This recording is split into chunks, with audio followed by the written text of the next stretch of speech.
దక్షిణాఫ్రికా పర్యటనలో ఉన్న యువ భారత జట్టు మరో ద్వైపాక్షిక సిరీస్పై కన్నేసింది. 4 మ్యాచ్ల టీ20 సిరీస్లో ఇప్పటికే 2-1 ఆధిక్యంలో ఉన్న టీమిండియా శుక్రవారం జోహన్నెస్బర్గ్ వేదికగా ఆతిథ్య జట్టుతో ఆఖరి మ్యాచ్లో అమితుమి తేల్చుకునేందుకు సిద్ధమైంది. ఈ మ్యాచ్లను గెలిచి సిరీస్ను 3-1తో పట్టేయాలని సూర్యకుమార్ సేన భావిస్తుండగా నేటి పోరులో అయినా నెగ్గి సిరీస్ను సమం చేయాలని సఫారీలు యత్నిస్తున్న నేపథ్యంలో క్రికెట్ అభిమానులకు నేడు మరో పసందైన టీ20 విందు అందనుంది.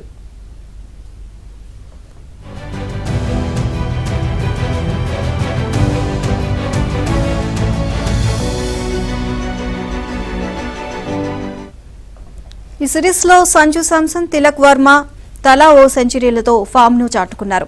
ఇక గత 2 డకౌట్ల నుంచి బయట పడకుంటే శాంసన్ స్థానానికి మరోసారి ఎసరు తప్పకపోవచ్చు. కొంతకాలంగా విఫలమవుతున్న అభిషేక్ శర్మ కూడా గత మ్యాచ్లో అర్ధశతకం బాది గాడిన పడ్డాడు. కానీ ఈ సిరీస్లో సూర్యకుమార్ ఇప్పటిదాకా తన మార్కును చూపలేదు. ఇక ఇదే వేదికలో గతేడాది సూర్య టీ20లో తన ఆఖరి శతకాన్ని నమోదు చేశాడు.